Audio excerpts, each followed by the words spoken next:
Good morning दोस्तों। Good morning. Good morning to everyone. जय हिंद दोस्तों। Good morning. गुड मॉर्निंग दोस्तों। Good morning.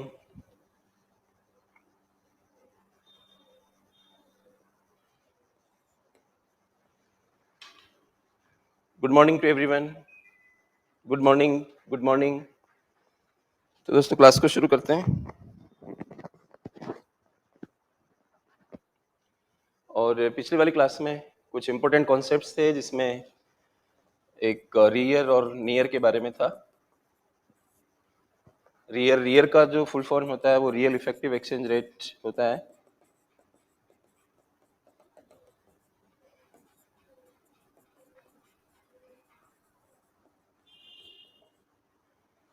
किसी भी मुद्रा की रियर निकालनी हो, अगर हमें भारतीय रुपए की रियर निकालनी है तो हम इसको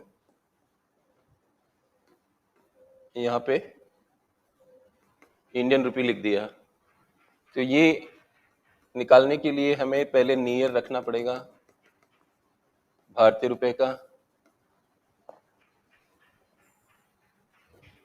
और एक जिस देश की मुद्रा की भी आप रियर निकाल रहे हो उसकी कीमत स्तर को ऊपर रखना है। तो यहाँ पर एक कीमत स्तर लिखा पी, डिवाइड किया पी एफ से। ये अगर आपको विदेशी मुद्राओं का देखना हो तो विदेशी मुद्राओं की नियर आएगी यहाँ पर, और यहाँ पे एफ लिख दोगे, ये उल्टा हो जाएगा, राइट। तो हम रुपए के सेंस में देख रहे हैं इसको, और ये जो है ये घरेलू कीमत स्तर है।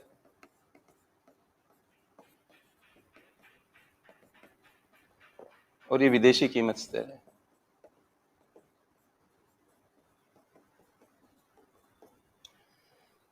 नियर जो होती है वो ऊपर से नजर आती है, जो ऊपर से दिखती है उसको हम नॉमिनल कहते हैं। जो जो रेट आपको मार्केट में आता है वो नियर कह सकते हो आप उसे, राइट। लेकिन कीमत स्तरों के साथ समायोजन कर लेते हो तो रियल बन जाती है, ये नाम आ जाता है, राइट। वीडियो को फिर से देख लें आप, जो पिछला वाला मैंने आपको बताया था। कई बार जो मार्केट रेट आती है उसमें कोई चेंज नहीं होता, लेकिन इनमें चेंज हो जाता है। और हमारे देश में इन्फ्लेशन आने पर, यानी हमारे यहाँ ज्यादा इन्फ्लेशन आ रहा है तो ये बढ़ जाएगा, और ये बढ़ने की वजह से इसका मान भी बढ़ेगा। इसका इसका मतलब भारतीय रुपया रियल सेंस में एप्रिशिएट हो रहा है, और एप्रिशिएशन होना रियल सेंस में अच्छा नहीं माना जाता, क्योंकि आपके सामान बाहर महंगे हो जाएंगे, सामान महंगे हो जाएंगे बाहर की तरफ। तो थोड़ा सा आप देखें उसको। रियर में गिरावट आती है, वैल्यू कम होती है रियर में, तो ये अच्छी चीज है। डेप्रिसिएशन हो रहा है रियल सेंस में, मूल्य का कम होना रियल सेंस में बाहर आपकी माल की प्रतियोगी शक्ति को बढ़ा देगा। तो ये जो रियर होती है ये प्रतियोगी शक्ति का परिचायक होती है। ये आपकी कॉम्पिटिटिव पावर को दिखाती है।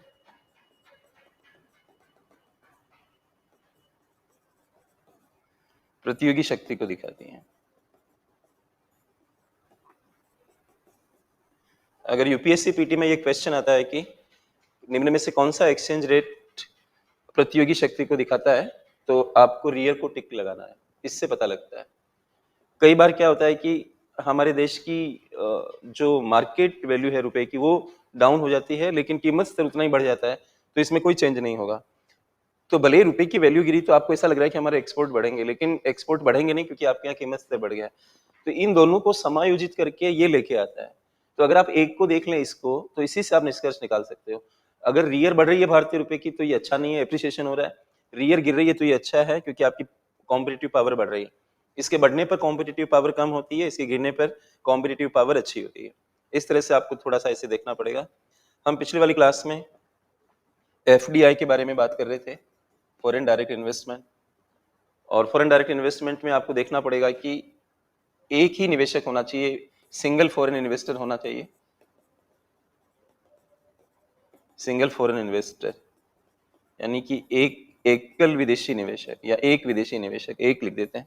सिंगल का हिंदी वैसे एकल बनता है, एक लिख दिया, एक विदेशी निवेशक। और ये इन्वेस्टमेंट करता है, निवेश करता है, किस चीज में करता है? इक्विटी में करता है।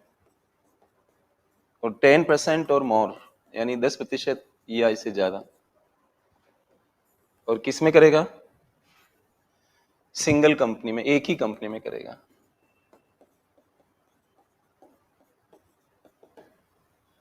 एक ही कंपनी में, अलग अलग कंपनियों में नहीं करेगा, एक में ही करेगा। तो इसको हम एफडीआई कहते हैं। मैंने वॉलमार्ट और फ्लिपकार्ट का एग्जांपल देके आपको बताया।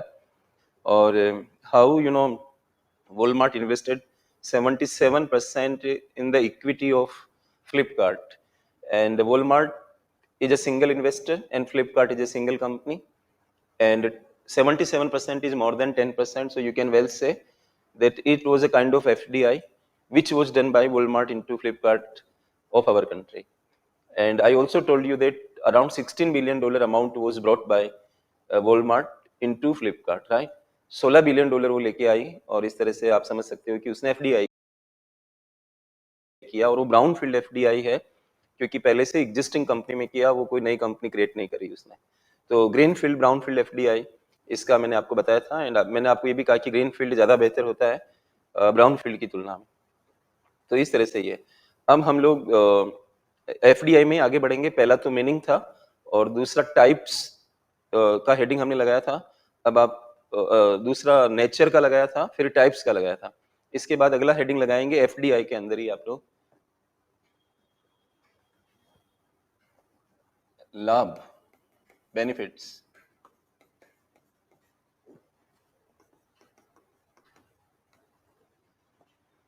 हिंदी इंग्लिश मीडियम वाले English medium students can write this word benefits. तो एफडीआई के क्या बेनिफिट होते हैं?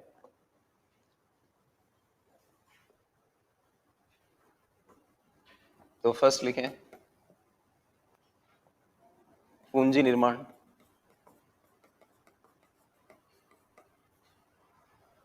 एरो बना दें इसके सामने। पूंजी निर्माण को बढ़ावा मिलता है, लेकिन ये किस सेंस में? मतलब कैपिटल फॉर्मेशन इन इंग्लिश मीडियम।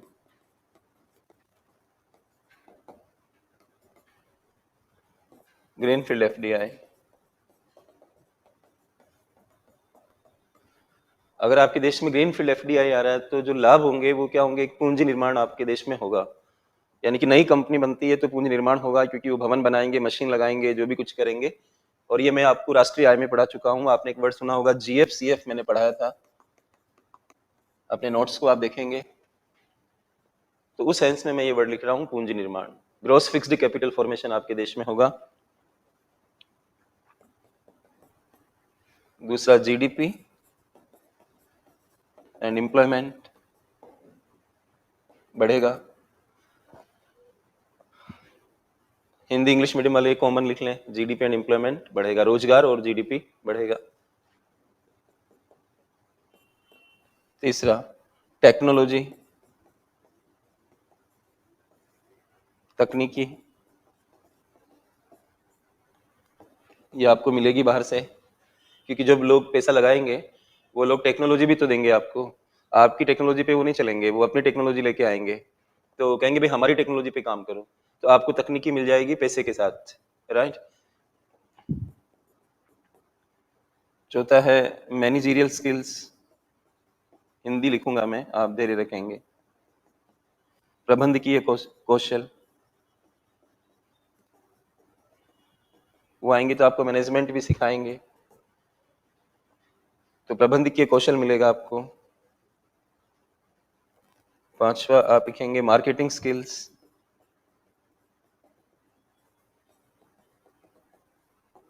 ये भी मिलेगी आपको। तो मार्केटिंग स्किल को हिंदी में क्या कहेंगे? विपणन संबंधी कौशल। मार्केटिंग को हिंदी में विपणन कहते हैं।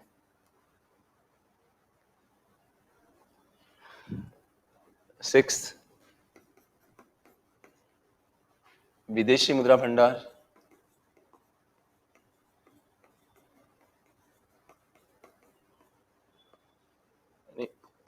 फॉरेक्स रिजर्व्स,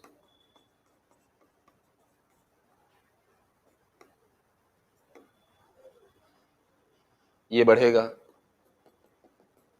और निर्यात, एक्सपोर्ट्स,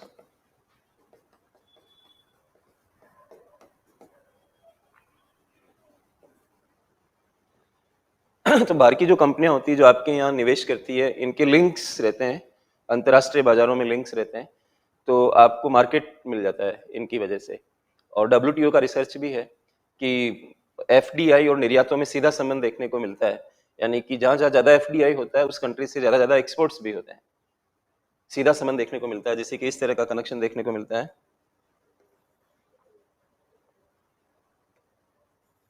मेंस वगैरह में इन सबका इस्तेमाल करें पीटी इंटरव्यू में, राइट। अगर मैं यहाँ पर एफडीआई लिखूं और यहाँ एक्सपोर्ट्स लिखूं तो इस तरह की कनेक्शन आपको आमतौर पे दिखेगी, जिसका मतलब क्या है कि अगर आपका एफडीआई यहाँ पर है, इस जगह पर है, मैंने एफडीआई को एफ लिख रहा हूँ, F1 है,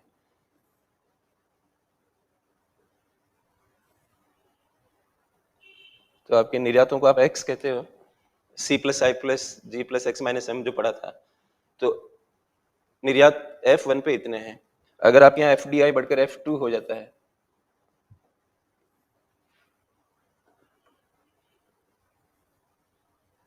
तो निर्यात भी बढ़ के X2 हो जाता है। ऐसा पॉजिटिव रिलेशनशिप WTO को मिला है।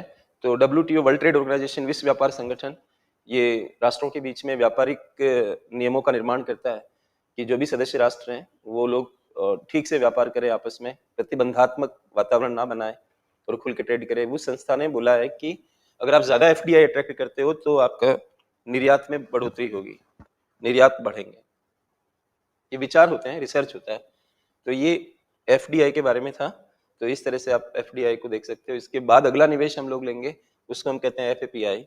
तो go for the next fresh heading in this class and that is FPI, make the full form foreign portfolio investment.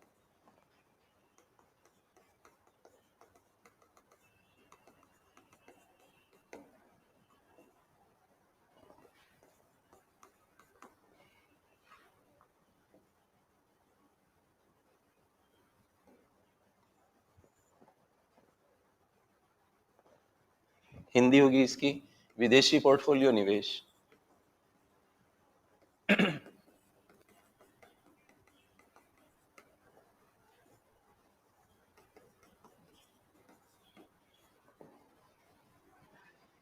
एक होता है एफपीआई, एक होता है एफडीआई,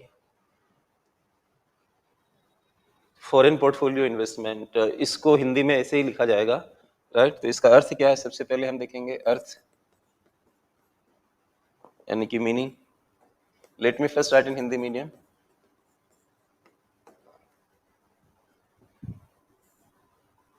तो इसका मतलब होता है, मैं लिख रहा हूं विदेशी निवेशकों द्वारा किया जाने वाला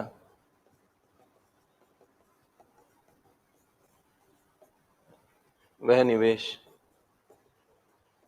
जो निवेशित संस्थाओं में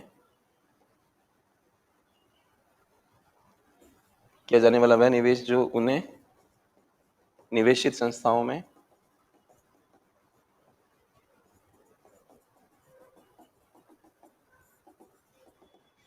नियंत्रणकारी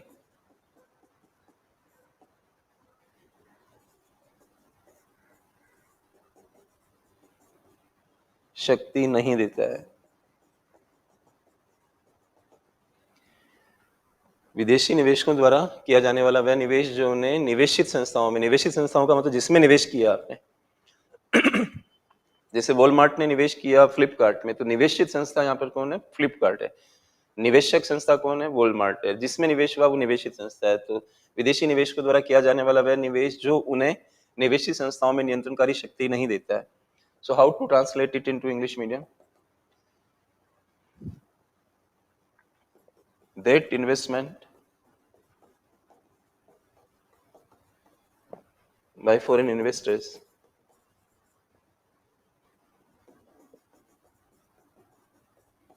which does not give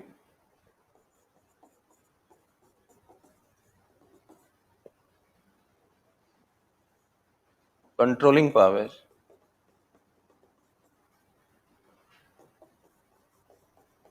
into investee bodies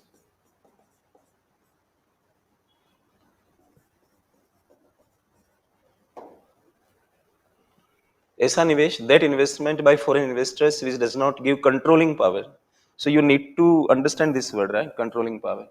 Hindi में ये नियंत्रणकारी शक्ति इंपॉर्टेंट है। आप किसी भी तरह से उस कंपनी को, the company in which you have made investment, you are not able to control in any way. आपके पास इतने वोटिंग राइट्स नहीं है, इतने मताधिकार नहीं है, न कोरम जितने हैं, न कोई डिसीजन आप ले सकते हो। तो ये कम मात्रा में होने वाला निवेश है, राइट। एफडीआई की तुलना में ये कम मात्रा में होने वाला निवेश है, ये आपको कंट्रोलिंग पावर नहीं देता है, राइट। तो निवेशित संस्थाओं में नियंत्रणकारी शक्ति नहीं देता है, राइट। पैराग्राफ चेंज करेंगे और उसके बाद लिखेंगे दिस इन्वेस्ट, हिंदी में लिख देता हूं, यह निवेश इक्विटी, बॉन्ड, डिबेंचर, ये सब हम लोग पढ़ चुके हैं। इससे स्टॉक मार्केट आपको इससे पहले पढ़ाया, राइट, नहीं तो आपको फॉरेन सेक्टर नहीं समझ आएगा। यह निवेश equity, bond, debenture, treasury bill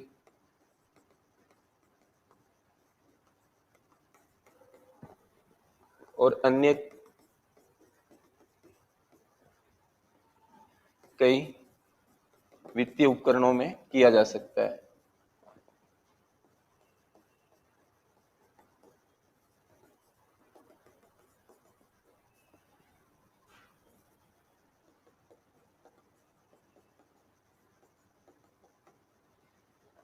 FDI जो होता है वो इक्विटी में होता है, लेकिन एफपीआई बॉन्ड इक्विटी में भी हो सकता है, बॉन्ड में भी हो सकता है, डिबेंचर में हो सकता है, ट्रेजरी बिल और भी कोई चीज हो उसमें हो सकता है।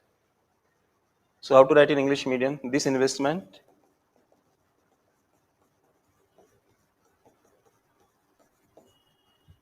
Can be done in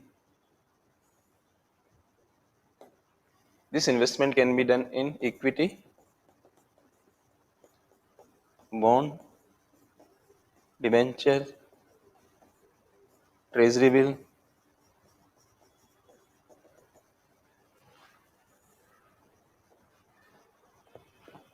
and various other financial instruments.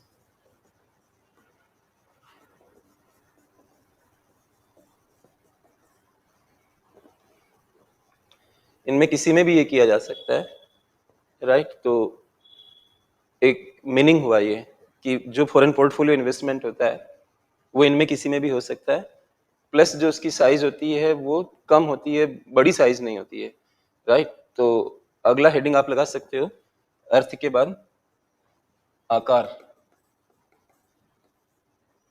यानी कि साइज।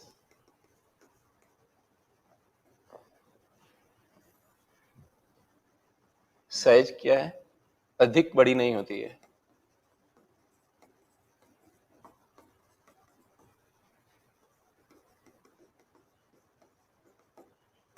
अधिक बड़ी नहीं होती है किस चीज में, किसी एक कंपनी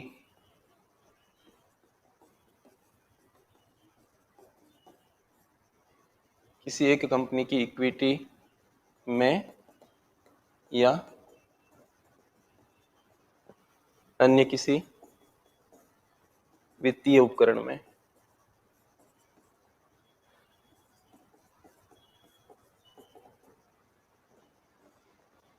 ज्यादा फोकस हमारा इस पे, किसी एक साइज जो होती है उसकी बड़ी नहीं होती है, बड़ी होने पर ही तो कंट्रोलिंग इंटरेस्ट मिलेंगे आपको। बड़ी नहीं होती है किसमें, किसी एक कंपनी की इक्विटी में या अन्य किसी वित्तीय उपकरण में, एक में ज्यादा नहीं डालते हैं ये लोग, राइट। सो इंग्लिश मीडियम में हम इसी चीज को ऐसे लिख सकते हैं, नॉट सब्सटेंशियल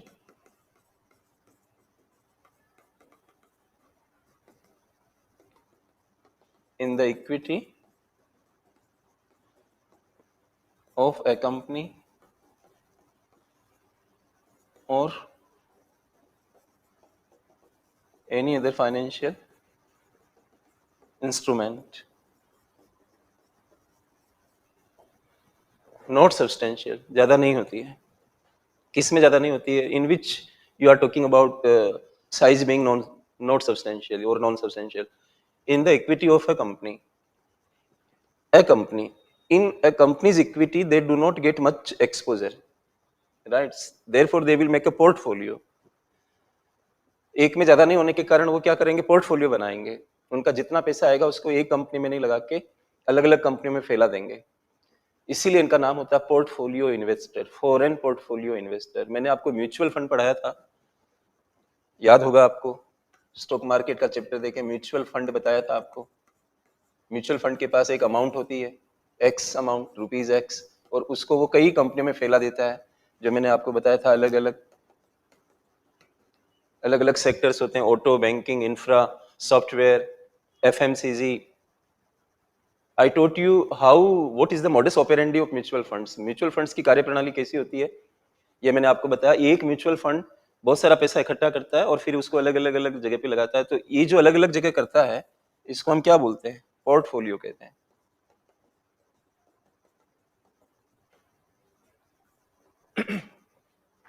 एक में ज्यादा नहीं लगाता है, फैला देता है, इसलिए ये वर्ड आता है पोर्टफोलियो। तो मैंने आपको उस समय भी कहा था म्यूचुअल फंड पढ़ाते समय कि ये आगे मैं बातचीत करूंगा कि विदेशी पोर्टफोलियो निवेश पढ़ाऊंगा तो वहां पर ये आपको काम आएगा। तो एक होता है विदेशी प्रत्यक्ष निवेश, एक होता है विदेशी पोर्टफोलियो निवेश। तो ये पोर्टफोलियो बन जाता है, राइट। तो इस तरह से इसको आप देखें। तो हमारा अगला जो हेड, मतलब ठीक पीछे का जो हेडिंग था वो आकार था, ये साइज, ठीक है, आकार। अब अगला, इसी के अंदर अगला हेडिंग लगाना है नेक्स्ट, मार्ग, यानी कि रूट। किस रूट से आता है ये, आप लिखेंगे मुख्यतः स्टॉक मार्केट, और इसी को हम क्या कहते हैं, सेकेंडरी मार्केट।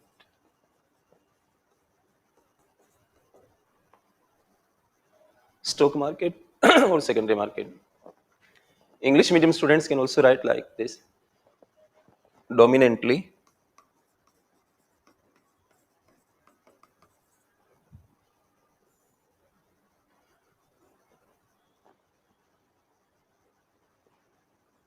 तो मुख्यतः तो स्टॉक मार्केट के रूट से आता है, शेयर बाजार चलता रहता है, उसमें आता है। हम रोज अखबार में भी पढ़ते हैं कि विदेशी पोर्टफोलियो निवेश कम हो गया, ज्यादा हो गया, आज इन्होंने बिकवाली की, खरीदारी की विदेशी निवेशकों ने। तो ये स्टॉक मार्केट में ज्यादा आते हैं। लेकिन ये चीज और ध्यान रखिए कि ये प्राइमरी मार्केट में भी आ सकते हैं, प्राथमिक बाजार में भी आ सकते हैं, लेकिन ज्यादातर इस रूट से आते हैं। तो यहाँ पर हम लिख सकते हैं एक नोट लगाकर,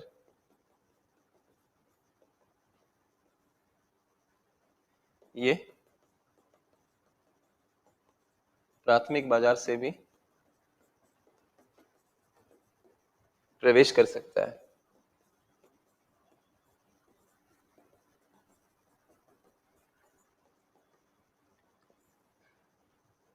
इट में also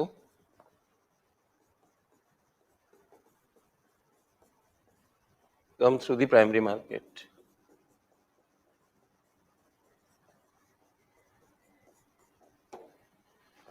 इंटरव्यू वगैरह में ऐसे थोड़ा सा ज्यादा पूछ सकते हैं आपको परेशान करने के लिए कि क्या ये स्टॉक मार्केट में आता है, क्या इस मार्केट से नहीं आ सकता है, प्राइमरी मार्केट से। तो दोस्तों, जो मैंने आपको आईपीओ एफपीओ पढ़ाया था, ये सब आईपीओ एफपीओ वगैरह, इसमें अप्लाई कर सकते हैं वो लोग। इनके अंदर कैटेगरी होती है, एनआईआई करके कैटेगरी होती है, क्यूआईबी करके कैटेगरी होती है। उतना डिटेल में नहीं पढ़ना होता है, आप सिर्फ ये ध्यान रखिए कि ये लोग उधर से भी अप्लाई कर सकते हैं।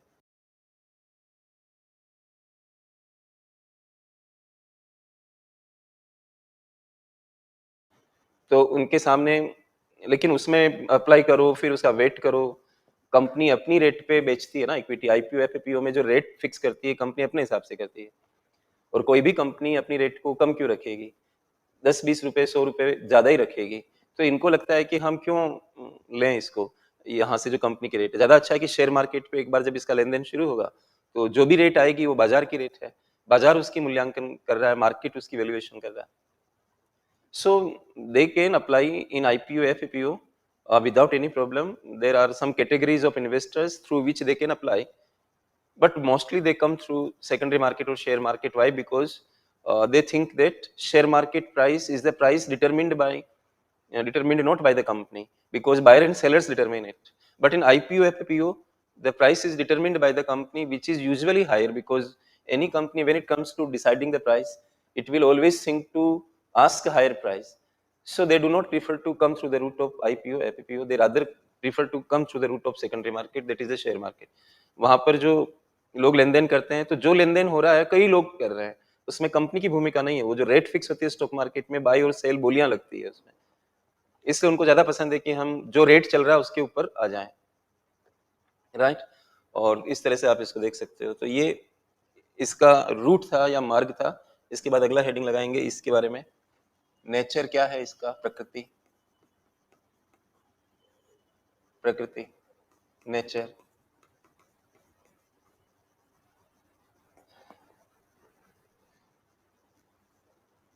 इसकी नेचर उससे उल्टी है जो एफडीआई हमने पढ़ा था।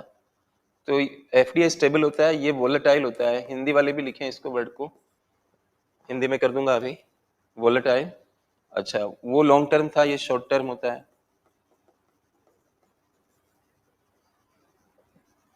और ये रिवर्सिबल होता है।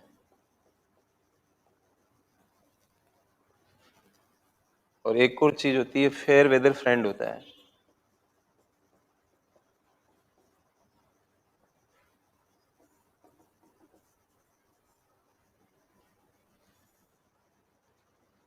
वोलेटाइल का मतलब उतार चढ़ाव,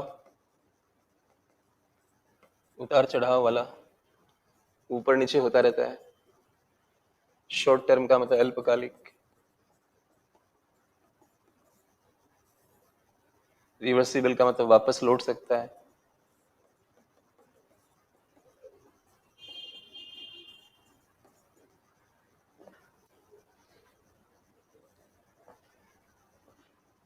फेयर वेदर फ्रेंड, इसको इधर लिख देता हूं मैं यहाँ पे, अच्छे मौसम का दोस्त।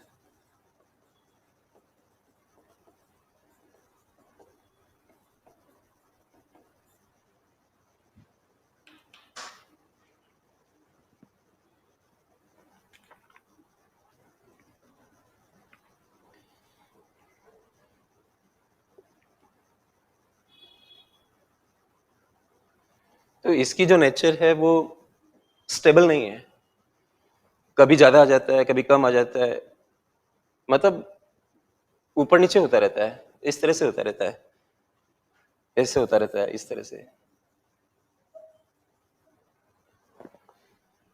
फ्लक्चुएशन होता है, डीसी करंट की तरह नहीं होता है, मतलब डीसी करंट की तरह नहीं होता है, रेगुलर करंट, एसी करंट में जो फ्लक्चुएशन आते हैं।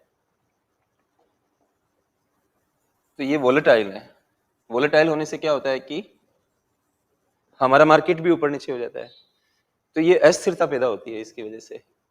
अब जो हम कह रहे हैं रुपया वीक हो गया, ये सब जो चीजें होती है वो इसकी वजह से होती है। जो विदेशी पोर्टफोलियो निवेश है, जो मैंने आपको बताया था कि अमेरिकन मौद्रिक नीति का रुपए पर क्या फर्क पड़ेगा, तो मैंने एक बॉक्स बनाया था, आपको याद होगा, इस तरह का, इस तरह से एक बॉक्स बनाया था। इसमें अमेरिकन मौद्रिक नीति के प्रभावों को हमने देखा था कि उसका रुपए पर क्या प्रभाव पड़ता है ना, मतलब इसे।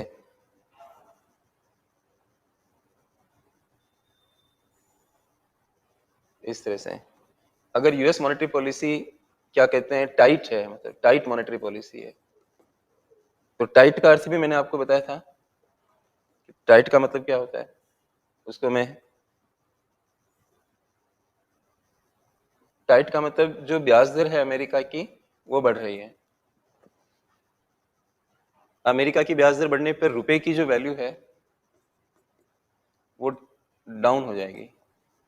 तो ये क्यों डाउन होती है, मतलब तो अमेरिका की ब्याज दर यहाँ पे है यूएसए, और भारत की ब्याज दर यहाँ पर है इंडिया की।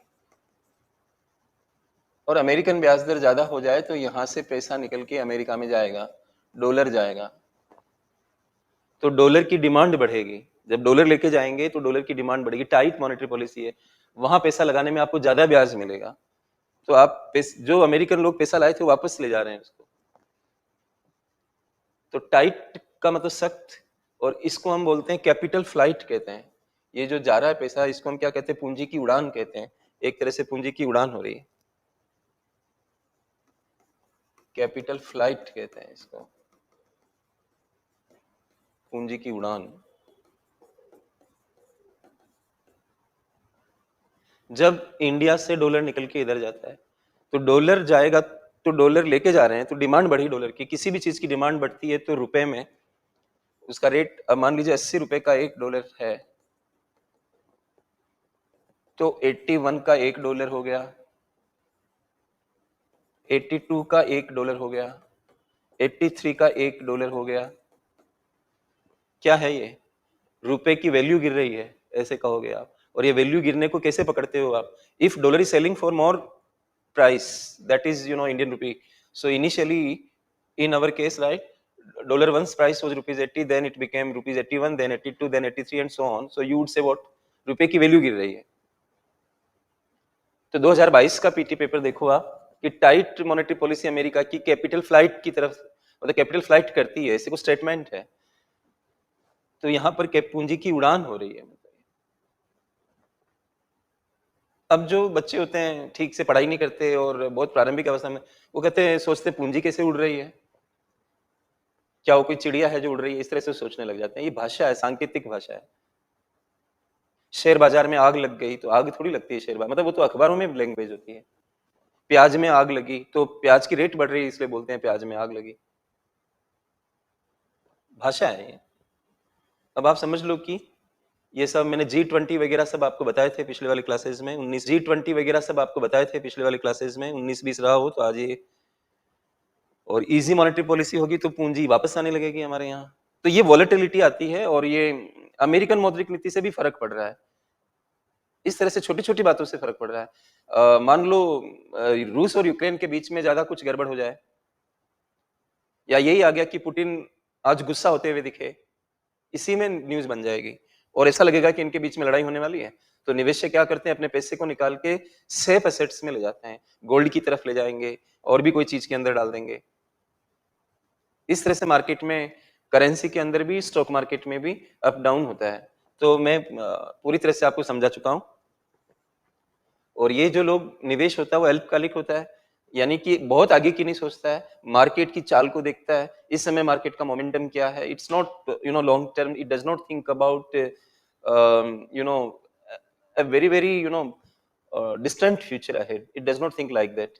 अभी चलता मार्केट बूम पे है तो बीच में घुस जाएंगे उसका फायदा उठाने के लिए, और फायदा लिया, अपना सामान बेचा, निकल जाएंगे। तो इस तरह से ये अल्पकालिक है, वापस लौट ही सकता है। तो आप देख ही रहे हो कि कैसे रुपए के ऊपर प्रेशर है। थोड़ा थोड़ा होता है ना, मतलब एक कंपनी में ज्यादा नहीं होता है। मैंने इसकी नेचर समझाई कि नॉट सब्सटेंशियल, बड़ा आकार नहीं होता है इसका। छोटा माल बेचने में दिक्कत नहीं है। मैंने आपको कल की क्लास में कहा कि आप 10 करोड़ का एक घर ले, उसको बेचना आपके लिए बहुत मुश्किल होगा, लेकिन आप 50-50 लाख के 20 घर हो, या उससे भी छोटे हो, 20-20 लाख के घर हो आपके पास, तो उसके बायर्स आपको खूब मिल जाएंगे। लेकिन एक लंप जो है उसमें बहुत दिक्कत आती है। तो ये छोटा छोटा फैला हुआ रहता है, तो आराम से बेच के निकल सकते हैं। और अच्छे मौसम का दोस्त एक सरकेस्टिक लैंग्वेज है, व्यंग्यात्मक भाषा है, कि आपके यहाँ बहुत अच्छा चल रहा है तो आपकी कंट्री में आएंगे। जब उनको लगेगा कि भारत प्रॉब्लम में है, या इलेक्शन होने वाले हैं, मोदी जी फिर से नहीं भी आ सकते हैं, चीन के साथ इनकी तनातनी ज्यादा हो गई है, कृषि खराब हो गई है, मानसून प्रॉपर नहीं आया है, इस तरह की कई, जैसे कंपनियां नुकसान में चल रही है, तो ये अपना जो भी इक्विटी है अलग अलग कंपनियों की, उनको बेच के, चाहे नुकसान हो जाए इनको थोड़ा बहुत, बेच के निकल जाएंगे। जब आपके यहाँ अच्छा होने लगेगा फिर आ जाएंगे। तो अच्छे मौसम के दोस्त होते हैं, आपके खराब वक्त पे ये इकोनॉमी के साथ नहीं रहेंगे। तो ये जो आपने लिखा, इन्हीं सब गुणों की वजह से इसको हॉट मनी कहा जाता है। हॉट मनी, इसकी हिंदी थोड़ी होती है, गर्म मुद्रा थोड़ी लिख सकते हो आप, ऐसे ही लिखना पड़ेगा, हॉट मनी। एक होता हार्ड करेंसी, आपने, आपको मैंने विदेशी मुद्रा भंडार पढ़ाते समय वर्ड बोला था हार्ड करेंसी। ये करेंसी थोड़ी लिखा हुआ है, और हार्ड भी नहीं लिखा हुआ, होट लिखा हुआ है। होट मनी एक भाषा है, फिर कहूंगा एक भाषा है यहाँ पे, मतलब कि खतरे वाली मुद्रा है ये। जैसे मान लीजिए कोई भी, मैं चाय पी रहा हूँ जिसमें गर्म चाय है, तो उसको मुझे ध्यान से पीना पड़ेगा, और अगर मेरा ध्यान हटा तो वो मुझे नुकसान पहुंचा सकती है। ये मुद्रा ऐसी होती है, ये जो पैसा आपके यहाँ आता है, इसको बहुत ध्यान से इस्तेमाल करना होता है, तब तो ये फायदा देगी, अन्यथा ये आपको नुकसान पहुंचा देगी। इसलिए इसको हॉट मनी बोला गया है कि आप इसको अच्छे से हैंडल करिए, राइट। तो ये क्लियर हो जाना चाहिए। अगर कोई कहता है कि इसके माइनस पॉइंट बताओ, तो इन्हीं चीजों को माइनस पॉइंट्स में गिनवा देना। If you get a question in mains और कहीं पर भी, या यूपीएससी के इंटरव्यू में आपको पूछते हैं, तो आप ये बता देना उनको, ये नेगेटिव पॉइंट्स भी हैं। इसके बाद अगला हेडिंग होगा संभावित लाभ। इसके लाभ भी तो होते होंगे, अगर हम मंगवा रहे हैं तो क्या इसका बेनिफिट क्या है? संभावित लाभ, पॉसिबल बेनिफिट्स।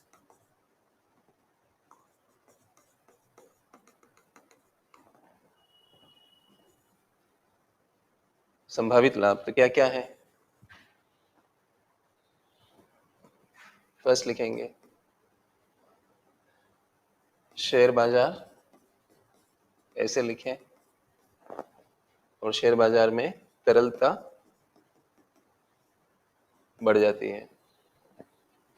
ये आता है तो शेयर बाजार में लिक्विडिटी बढ़ा देता है। इंग्लिश मीडियम में हम क्या कहेंगे कि शेयर मार्केट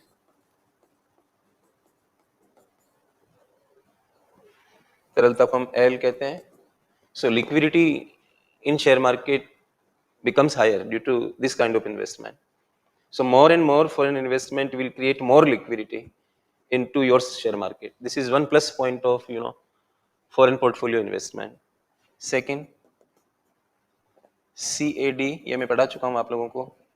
CAD का वित्तीयन,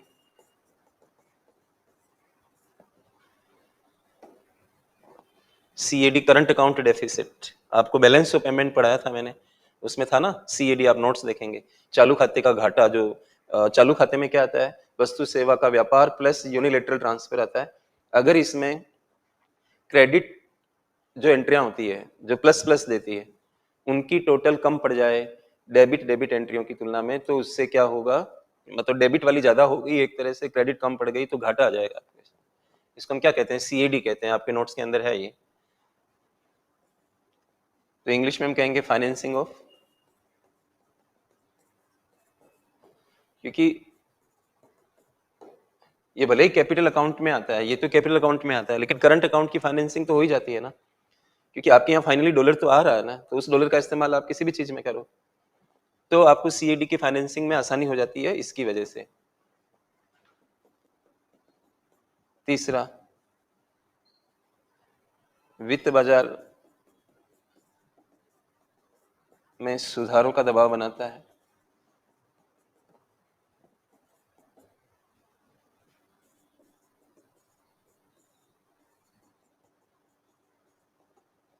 सुधारों का दबाव तो अच्छी बात है ना, कोई सुधार का दबाव बना रहा है आपके ऊपर, तो इसमें बुराई क्या है?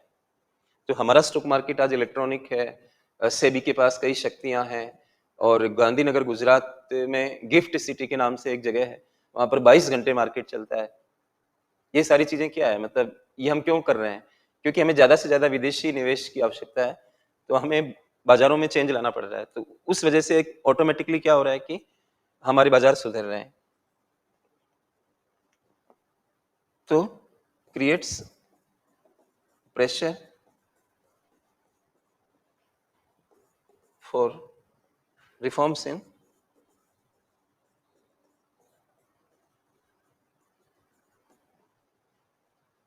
Financial markets.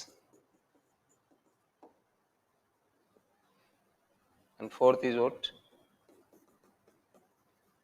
Corporate governance. ये आपके एथिक्स के पेपर में है, मेंस में, GS4 में।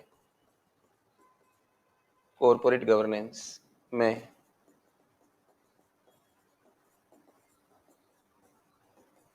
सुधार का दबाव बनाता है। क्रिएट्स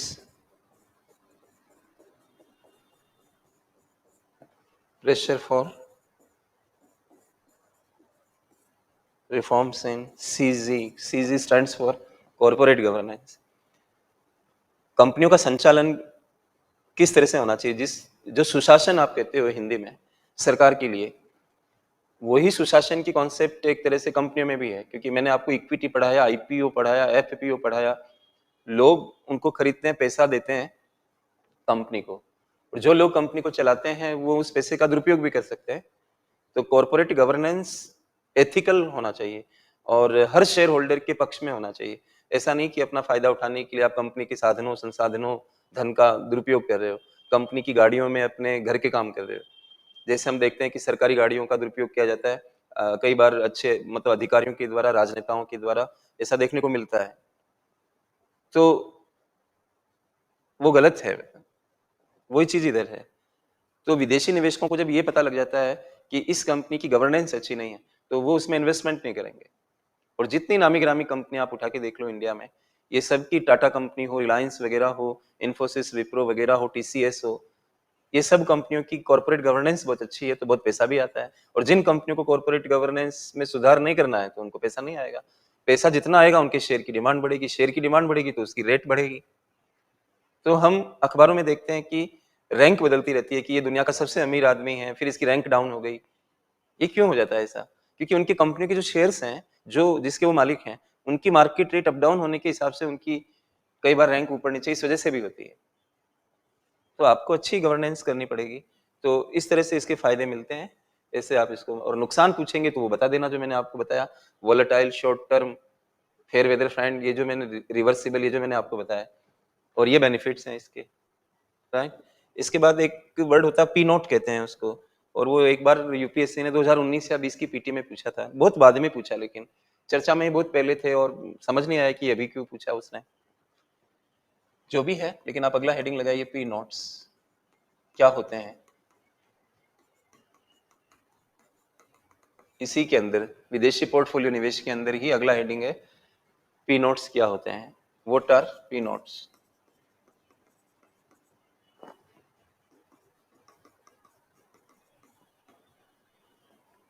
क्या होते हैं पी नोट्स? क्या होते हैं?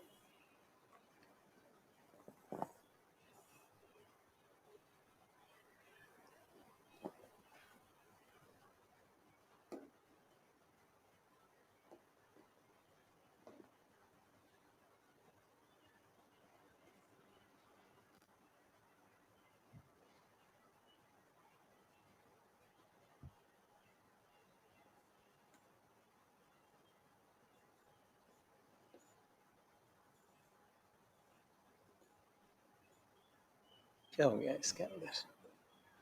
फिर से मैं लिख दे रहा हूँ, पी नोट्स क्या होते हैं।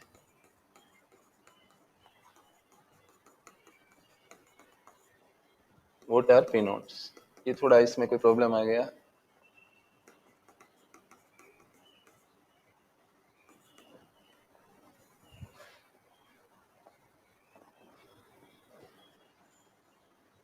ये जो पी नोट्स होते हैं, इनका एक और नाम होता है, एक तो आप ये लिखें, ओडीआई, ओवरसीज डेरिवेटिव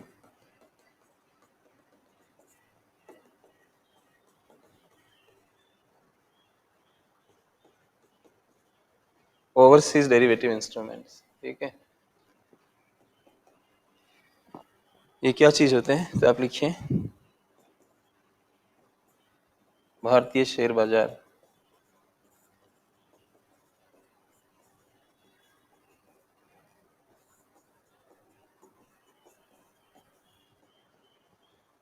में निवेश के लिए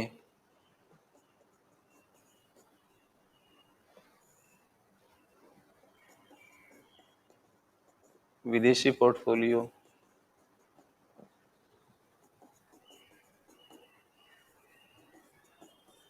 निवेशकों, भारतीय शेयर बाजार में निवेश के लिए विदेशी पोर्टफोलियो निवेशकों द्वारा विदेशों में द्वारा भारतीय शेयर बाजार में निवेश के लिए विदेशी पोर्टफोलियो निवेशकों द्वारा धन जुटाने के लिए विदेशों में जारी किए जाने वाले उपकरण।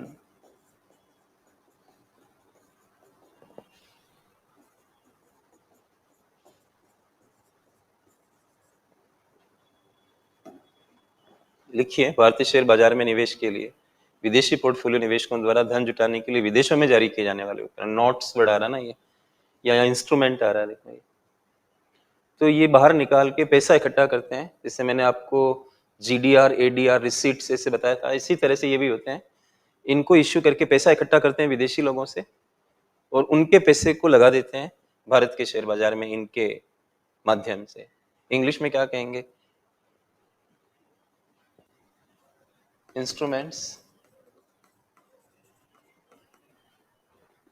issued, to be issued, please forgive me,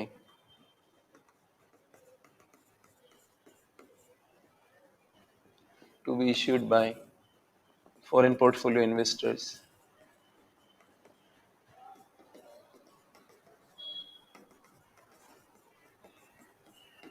in foreign countries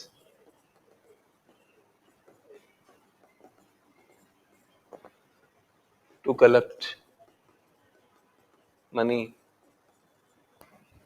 for investing, for investment in India's share market.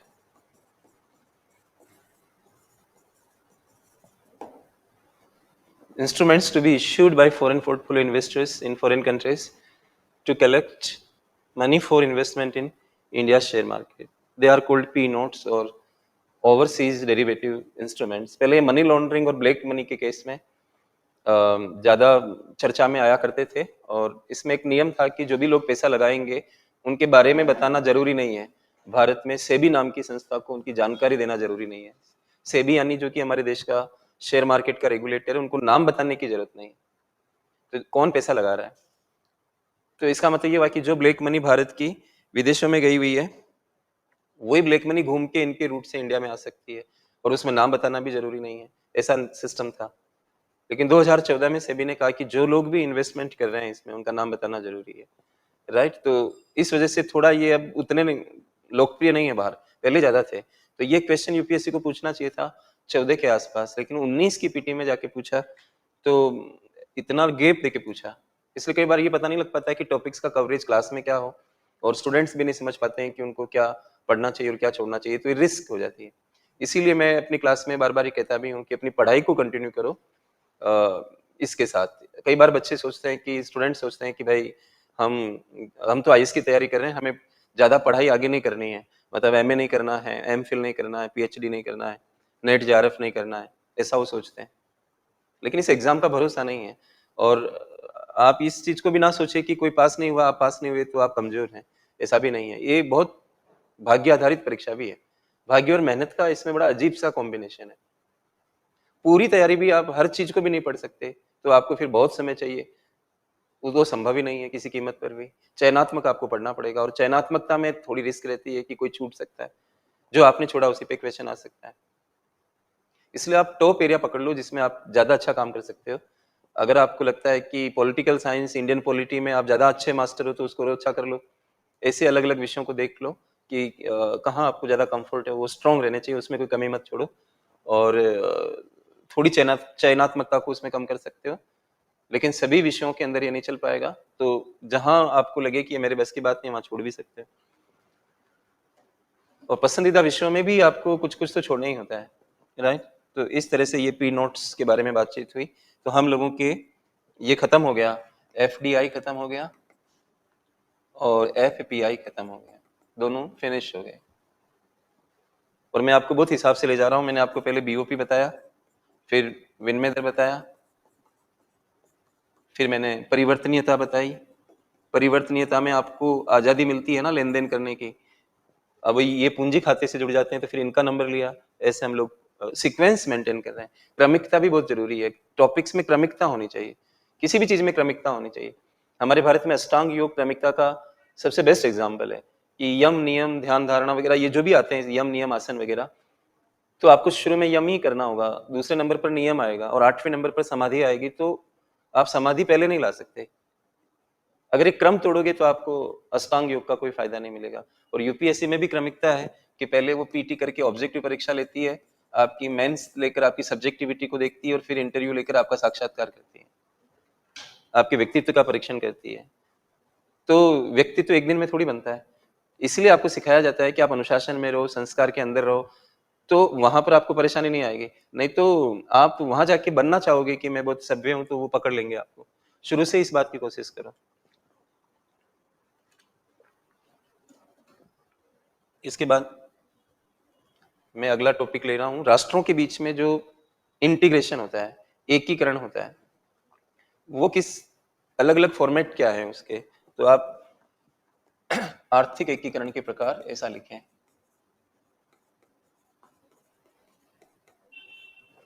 आर्थिक एकीकरण के प्रकार, फॉर्म्स ऑफ इकोनॉमिक इंटीग्रेशन।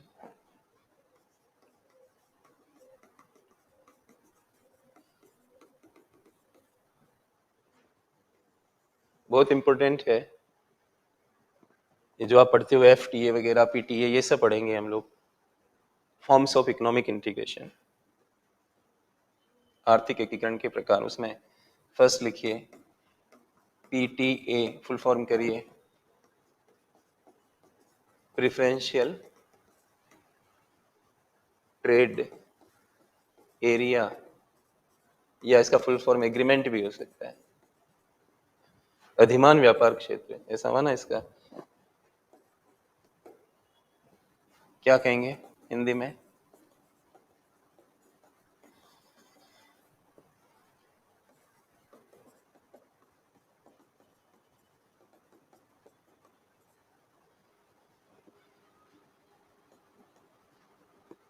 तो इसके क्या गुण होते हैं? सदस्य राष्ट्र जो भी इसके सदस्य बनते हैं, प्रशुल्कों, प्रशुल्कों को हिंदी में, इंग्लिश में क्या कहते हैं? टैरिफ्स। सदस्य राष्ट्र प्रशुल्कों को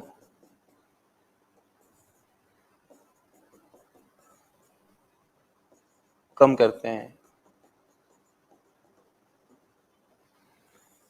प्रशुल्क का मतलब मैं बताऊंगा, जो बाहर से माल आता है उस पर जो आप टैक्स लगाते हो उसको कहा जा रहा है। तो जो राष्ट्र आपस में, अधिमान का मतलब क्या होता है कि आप पसंदगी कर रहे हो, मतलब आप अधिमान दे रहे हो, प्रेफरेंस दे रहे हो, किसी को किसी की जगह ज्यादा मान्यता दे रहे हो एक तरह से। तो जो राष्ट्र आपस में व्यापार में अधिमान देते हैं, तो अधिमान कैसे दोगे? आप बोलने से थोड़ी होता है। अधिमान देने का मतलब आप कुछ करो उनके लिए।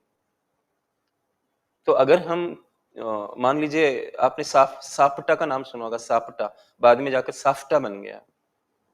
आईआर वगैरह में आप लोग देखेंगे तो पी तो सार्क कंट्रीज ने कहा कि हम आपस में एक दूसरे को प्राथमिकता देंगे, जो हमारे ग्रुप में नहीं है उसके माल पे हम ज्यादा टैक्स लगाएंगे, लेकिन आपस में जो माल का लेन देन होगा उस पर कम टैक्स लगाएंगे।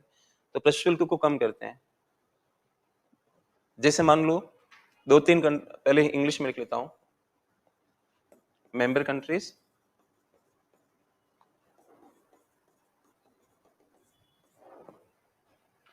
रिड्यूस टैरिफ,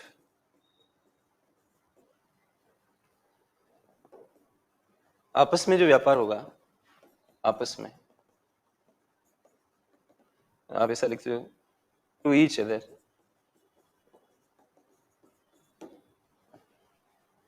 अब अगर ए नाम का कंट्री है, बी नाम का कंट्री है, सी नाम का कंट्री है, ये आपस में कोई भी ट्रेड करेंगे तो टैक्स कम लगाएंगे ताकि इनके बीच में व्यापार बढ़े, मतलब। फिर इनको लगेगा कि अब इसको और एडवांस ले जाएं, तो पी की जगह एफ कर देंगे, एफ टी ए। तो अगला है सेकंड, एफ टी ए। इसको हम कहते हैं फ्री ट्रेड एरिया या एग्रीमेंट।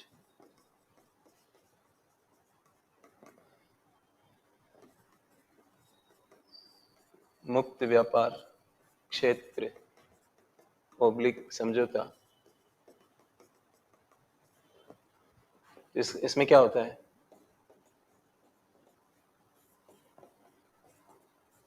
सदस्य राष्ट्र आपस में प्रशुल्कों को शून्य कर देते हैं।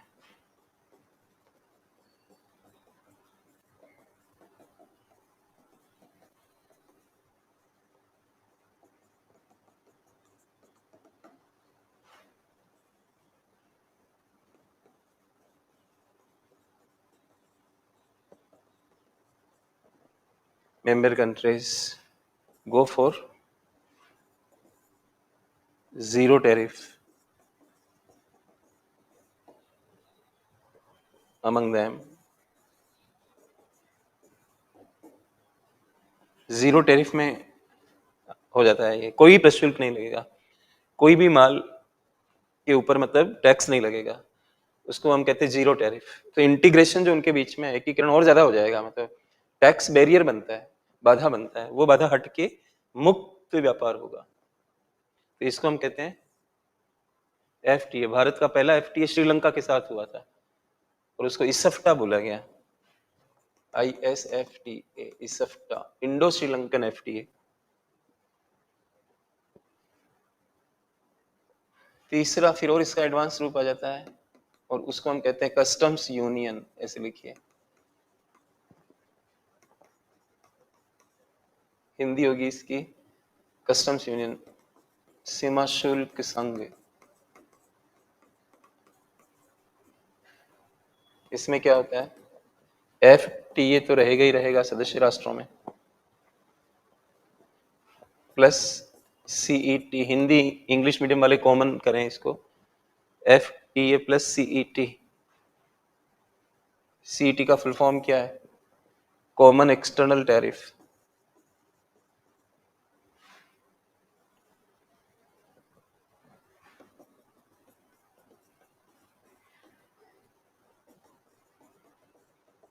हिंदी क्या होगी, सामान्य बाह्य शुल्क।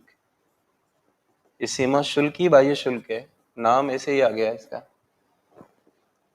सभी राष्ट्र जो आपस में एफटीए करेंगे और जो नॉन मेंबर कंट्री हैं, मतलब जो उस ग्रुप में नहीं है, उनसे कोई सामान मंगाएंगे तो एक जैसा सीमा शुल्क लगाएंगे। मैं डायग्राम से इसको समझाता हूँ आपको, एक चित्र बनाना है, या आप ऐसे लिख लो, डायग्राम है ये।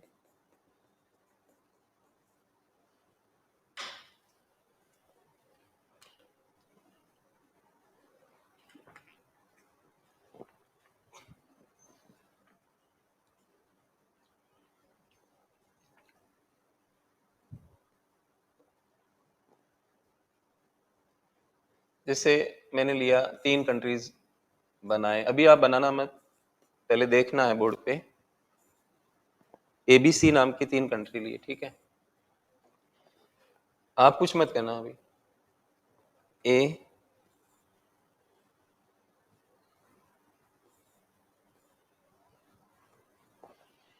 ये जो मैंने गोले बना रखे हैं, ये गोले बाधा को दिखा रहे हैं।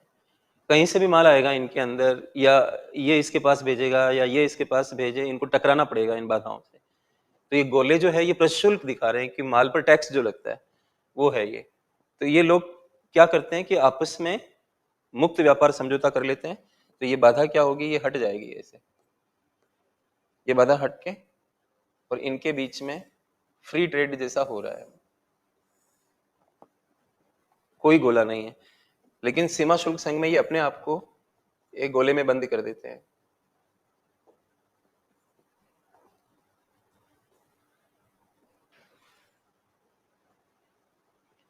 कॉमन, ये जो गोला बना है ये क्या है, सामान्य बाह्य शुल्क।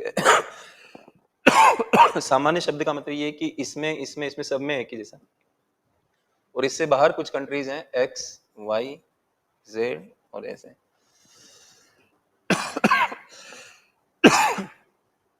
they are not the part of this group, they are non member countries, and customs union, this is called customs union because they are covering them, all 3 countries are covering them by a common external tariff, एक सामान्य बाह्य सीमा शुल्क इन्होंने लगाया। अब इस क्षेत्र में माल जाता है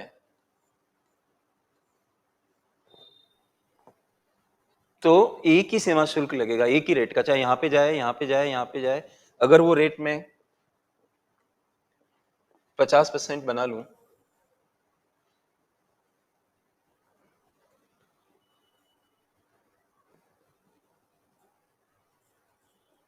इसको हम क्या कहते हैं, कस्टम्स ड्यूटी कहते हैं।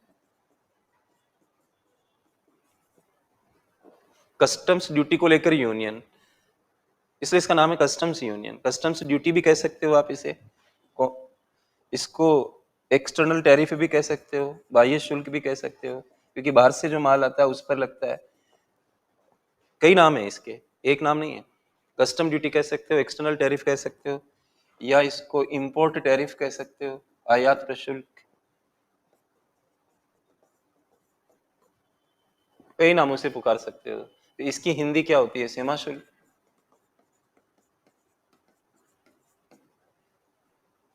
इसकी हिंदी क्या होती है? बाह्य शुल्क। इसकी हिंदी क्या होती है? आयात प्रशुल्क।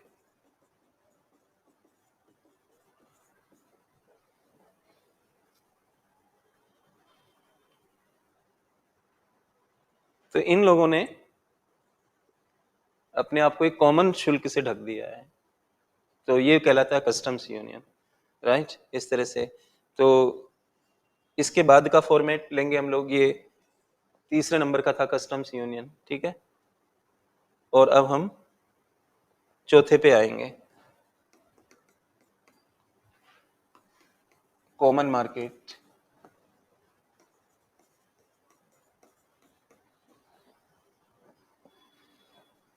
अब इनकी जबरदस्ती आप हिंदी करो तो कर लो, क्योंकि ऐसे तो होता नहीं है कहीं। अब ये सारे इंग्लिश विषय थोड़ा ऐसा है। अब आप साइंस पढ़ोगे तो उसमें क्या, ब्लूटूथ को क्या बोलते हो आप हिंदी में? नहीं, कोई ऐसे कैसे काम चलेगा? आप देख लीजिए ना अपने हिसाब से। कॉमन मार्केट, सामान्य बाजार, ठीक है। इसमें क्या होता है? इसमें कस्टम्स यूनियन के गुण रहते हैं, साथ में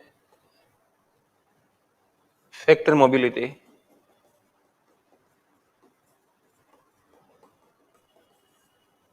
हिंदी में इसको कहेंगे साधनों की गतिशीलता।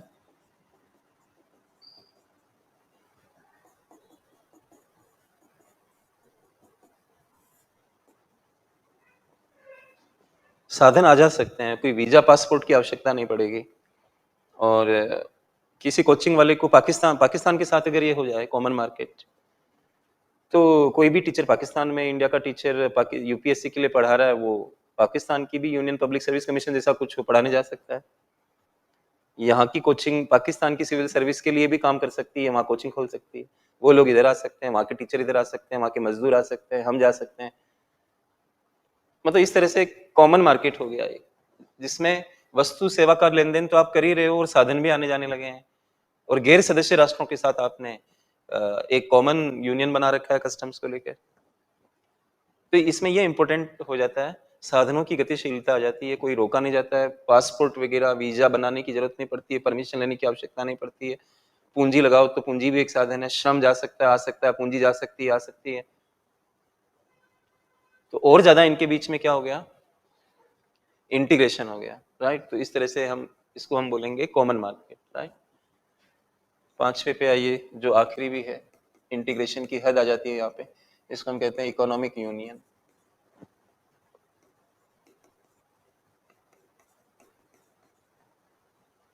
आर्थिक संघ।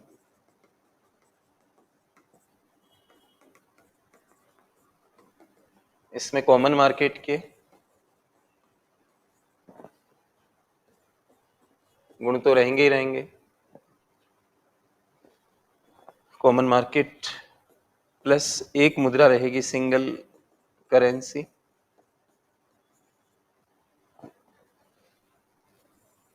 तो हिंदी में हम कहेंगे एक ही मुद्रा।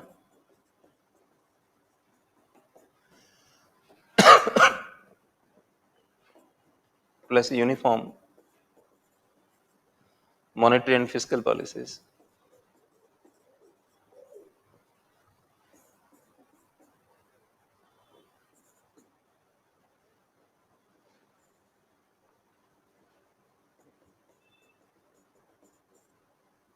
एक समान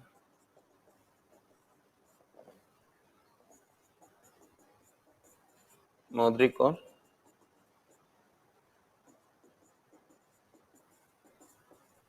राजकोषीय नीतियां।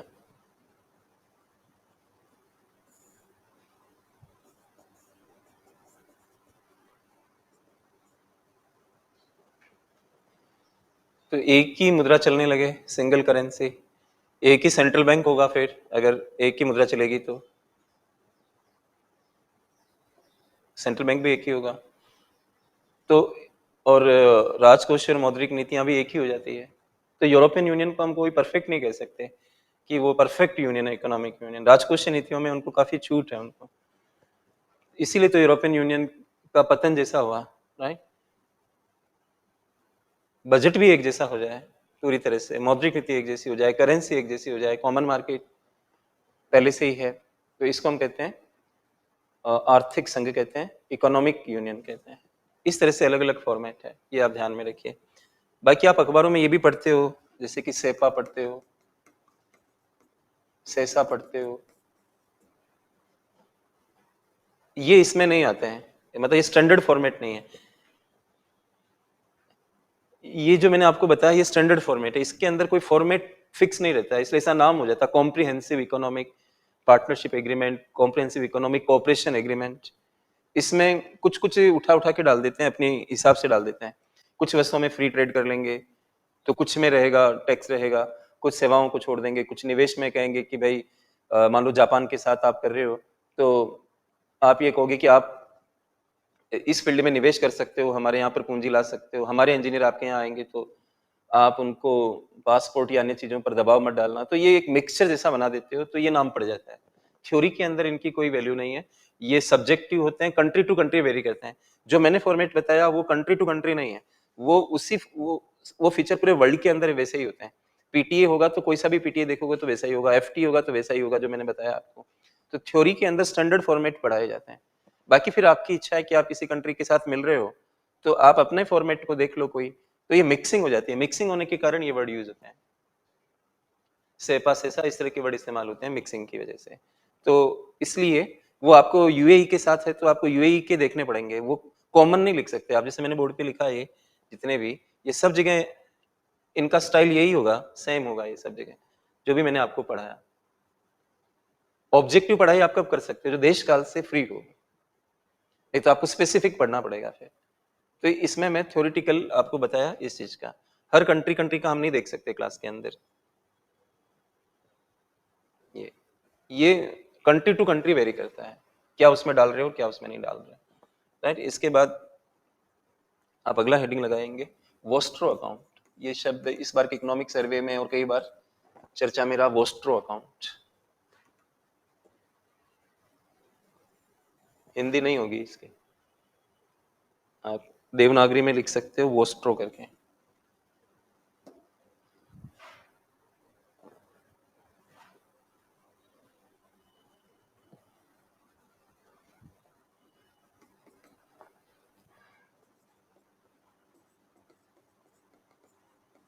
Foreign banks account, a foreign bank's account in a domestic bank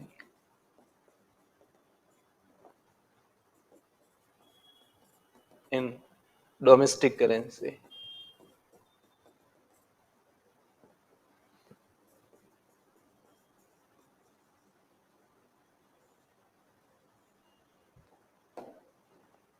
Hindi रूपांतरण इसका क्या होगा, किसी विदेशी बैंक का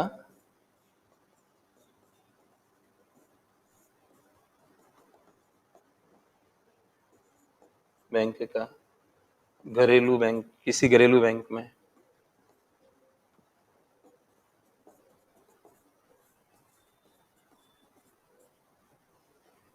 किसी विदेशी बैंक का किसी घरेलू बैंक में घरेलू मुद्रा में खाता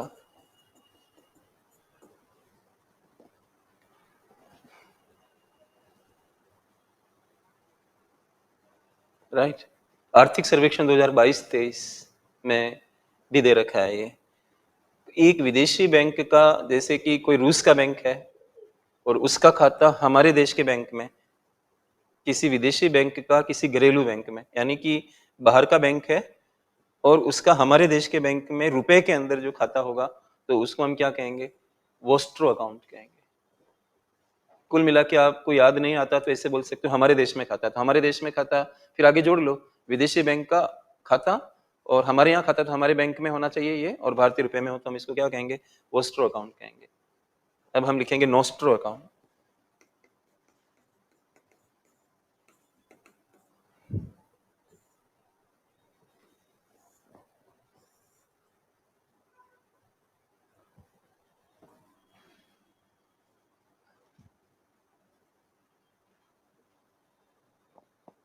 domestic banks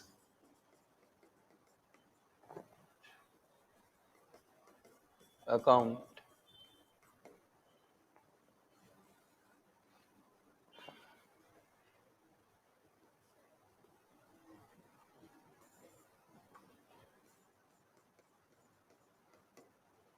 a domestic bank's account in a foreign bank in foreign currency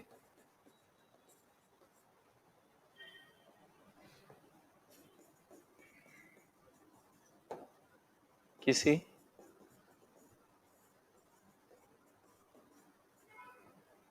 किसी घरेलू बैंक का किसी घरेलू बैंक का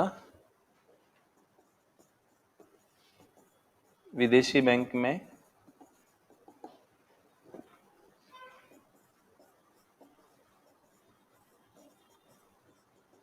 विदेशी मुद्रा में खाता, किसी घरेलू बैंक का विदेशी बैंक में विदेशी मुद्रा में खाता। तो हमारे देश का बैंक स्टेट बैंक या कोई भी रूस के बैंक के अंदर खाता खुलवा रखा है, रूबल के अंदर है, विदेशी मुद्रा में है, तो इसको हम क्या कहेंगे, नोस्ट्रो अकाउंट, राइट। तो ऐसे आप, और विदेशी बैंक का हमारे बैंक में है तो इसको हम कहेंगे वोस्ट्रो अकाउंट, राइट। ये क्लियर हो गया होगा आपको। विदेशी बैंक का हमारे यहाँ पर जो खाता हमारी निगाहों से हम उसको वोस्ट्रो कहेंगे, थोड़ा ध्यान से सुनना आप इसको।